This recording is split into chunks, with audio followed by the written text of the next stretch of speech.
Hi, Stephanie Kwame here from the CAD Academy, and today we're going to talk about our LEED Dream Home project that we're going to be doing using ArchiCAD. And I think the first question you probably have is, what is LEED? And LEED is really about trying to save our environment so that we can leave our children better off than we have been. Unfortunately, our predecessors have left us with environmental waste. You can see the air is full of pollution in big cities, and of course we've had oil spills, and we basically are not taking good care of our environment.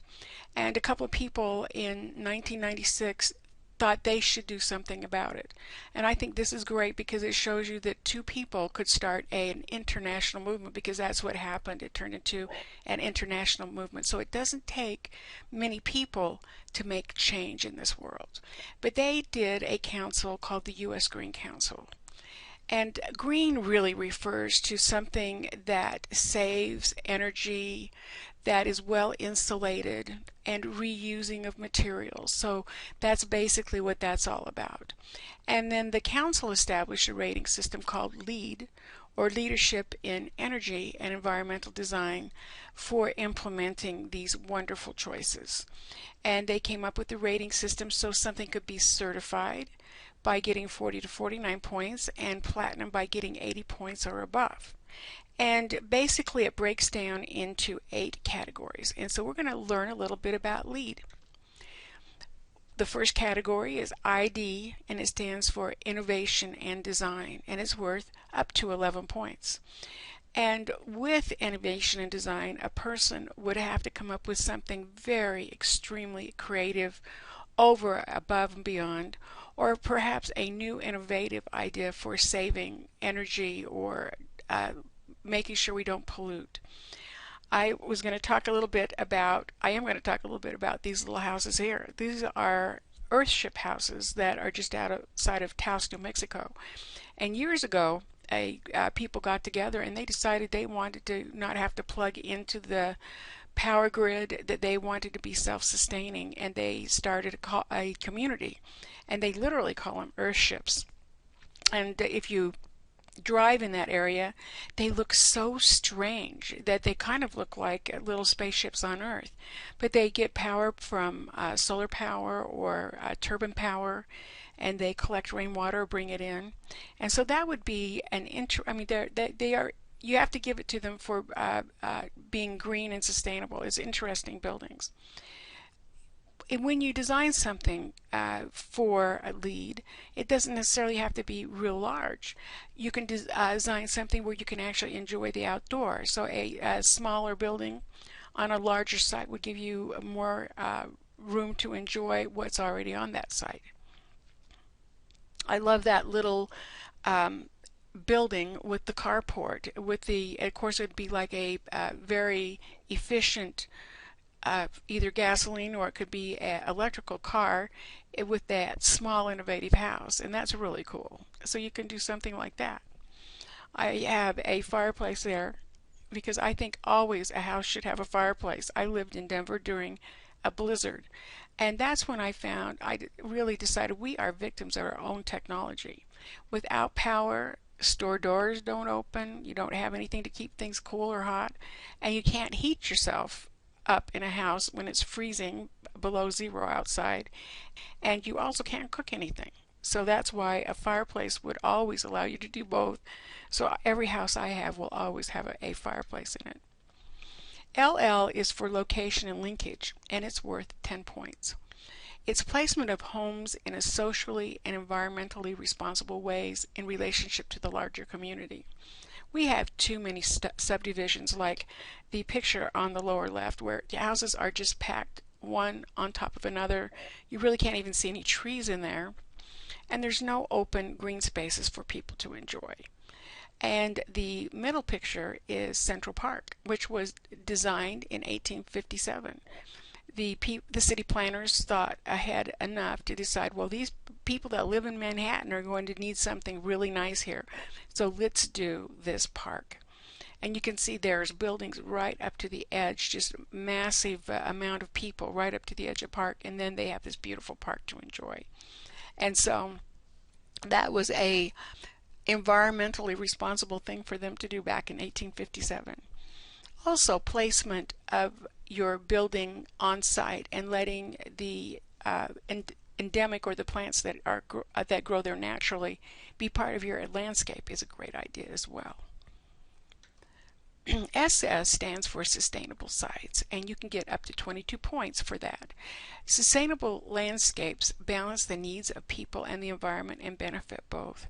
Why not do communal gardens where everybody can have a little small plot? You can share vegetables and fruits, and the time to market is a little bit longer if you go to the grocery store, but if you get it right fresh from the plant, just think how wonderful that would be. Also using native landscaping like we discussed, but how about native landscaping on top of a green roof? There's so many in the cities, you see so many green roofs happening nowadays. And one that's interesting is Mayor Richard Daley did one on top of the City Hall. But instead of it being like a garden for people to enjoy, he actually put in plants, and it has a beekeeper, and they actually collect honey. It's amazing to me sometimes. Also, instead of concrete driveways, why not spec out pavers where the rain water can come in and water the earth beneath it, and instead of just running off and doing no good to the soil. Frank Lloyd Wright was such a wonderful architect, and he's long passed, but you might want to study him. He believed in organic architecture, or that buildings should fit in their environment, and that is called the waterfall house. And nowadays, someone might come through and they might say, well, let's divert that water underground into a little pipe so it doesn't disturb the house so we can build the house. Or they might divert the water someplace else. But Frank Lloyd Wright had the waterfall and the landscaping around it just fit in so great, so it all fits in together, and that house fits well in that environment. WE is water efficiency, and that can give you up to 15 points, and that's water conservation practices, both indoor and outdoors, that are built into the home. So in other words, you spec them out when you build the house. Buildings consume 20% of the world's water, and buildings are a big polluter. It's hard to believe, you think cars are, but buildings pollute quite a bit as well. So if you install low water use fixtures like lathes and sinks, and these water efficient products can reduce the consumption of water in a house by 15%. They can save energy by 10%, and they will save the owner 12%. So they're a win-win for everybody. Installing a solar panel for the water heater helps in energy bills because the water heater takes a lot to heat and cool of the house's energy. So that would be a big savings there as well. And of course, installing native plants to use drip to water, or drip system to water. We have the Pima Indians here locally who do Pima cotton, which is a very luxurious long fiber cotton, and they took their irrigation pipes and they actually sunk them a foot underneath the ground by where the roots are, so that when they water, they don't get evaporation. The water doesn't evaporate. And if it's over 100 degrees, you can admit we have evaporation in Arizona, but that helped them conserve water and still produce a very fine quality plant. On the lower right, you see a house that's an example of how you would collect rainwater from the roof and collect it into a cistern, and then that would be called gray water, and you could use that to water plants, or you could use it to flush toilets in the house. EA is energy and atmosphere, and that's 38 points. That's a lot of points. And it's optimization of energy efficiency in well-insulated tight building envelope with efficient heating and cooling systems. Unfortunately, I think many builders just slap up buildings and they really don't care about that. In Arizona in particular, we have the chicken wire houses with a bit of foam and or just a panel of polystyrene, and then a chicken wire, and then the stucco. and the R factor is very low, and it leaks like a sieve. And in the summer, the payments for your energy could be higher than your house payment. Over on the right is the U.S. Department of Energy recommended total R values for new wood framed homes. And basically the R value is the insulation value. So you really want to have a nicely insulated house, and it insulates against the heat or the cold. And how about installing programmable thermostats? Nowadays you can actually operate them from your cell phone, and you could have them heat or cool the house an hour before you get home, and it would be like it'd been that way all day long. Seal the heating and the cooling ducts. Use double pane windows for sure. Weather strip every door and everything that goes out, and use again the high insulation factor, the R factor. MR stands for material and resources, and that is worth 16 points. So the reduction of material waste during construction is important, and the selection of green products. The Building Information Model program, or ArchiCAD, that we use allows us to more accurately order materials that we need. And contractors love it because they can find interference problems that they might have before they even start building. So it could be at one point we won't have the dumpster be the first thing that's out on the building site because things are ordered in a more accurate manner. You could also do alternative energy efficient wall materials. If you look at the lower left, that is a picture of rastra. And when my husband and I were building a house in Arizona, we had had a chicken wire house, and we decided we wanted something that was energy efficient now. So we looked at straw hay bale, we looked at Adobe, and Adobe is over there on the right, and that's something that's been used in our area for a long time by the Native Americans as well. And the rastra appealed to us because it had an R factor of 40. Plus they had these concrete channels, these channels that you pour concrete through, has rebar in it, so it's very, very strong. And it has reused polystyrene in it, so it's definitely a green and sustainable material. And we've had it for our house for over 10 years. Love how quiet it is in the house. And it's very efficient in heating and cooling.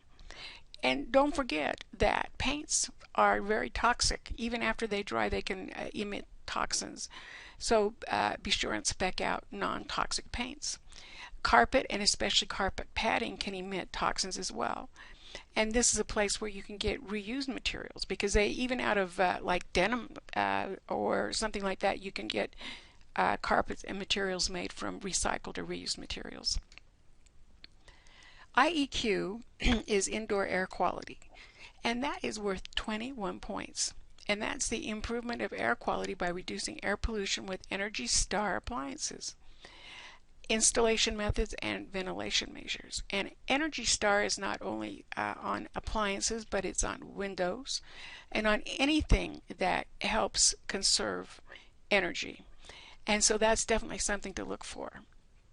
But basically you could, it's not necessarily the air quality, but you could protect the drinking water with filters, so that improves the indoor environment for sure.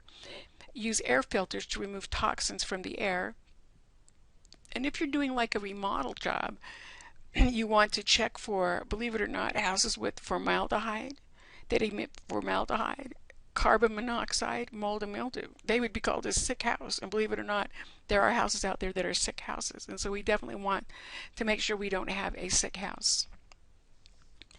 And the last area is AE, awareness and education. So we would want to educate our client on the products and things in the house that are green and sustainable, and how to operate and maintain them. And instead of making a book that would have to, a tree might die for making the paper in the book, why not make it into an e-book, an electronic book? Early on in this movement, I was doing a class at the Lawrence School of Technology in Detroit, Michigan, and I was so amazed by the Tubman Student Services Center. It was one of the first buildings I had ever seen that was LEED rated or LEED certified. It's 12,000 square feet, and over 60% of the roof is green roofs or vegetated. They collect rainwater and it drains into a 10,000 gallon cistern, and that's used for toilets and irrigation. And they have 120 geothermal wells 300 feet deep that help heat and cool the building. So that way the building can be mostly off-grid. And they have a few of the wells show up in a semicircle uh, pattern that you can look at, and they kind of glow blue at night. But they found out they didn't need as many wells, and so as we go ahead in the green and sustainable movement, we can find that things like that you could only get by with X amount of a geothermal well. So this is the project. It is to build and design a LEED dream home, and using our BIM package, which is ArchiCAD. By now you've done projects with it, and so you're getting pretty good with it. And so this is one of the last projects we're going to do. And we can make this a project or a contest. We're going to provide instructions for this dream home on the instructor portal, like the lot size, the city code. And we're going to also provide a document called LEED Light with a point system, so you can you can gain points by doing certain things with your building. And we're going to award a first, second, and third place winners at each school, and they'll receive a personalized certificate from the CAD Academy for their wonderful accomplishment. And we're going to have the first place winners enter into a national competition, and they are going to get some grand prizes, which we will announce later. Learning about LEED is very important.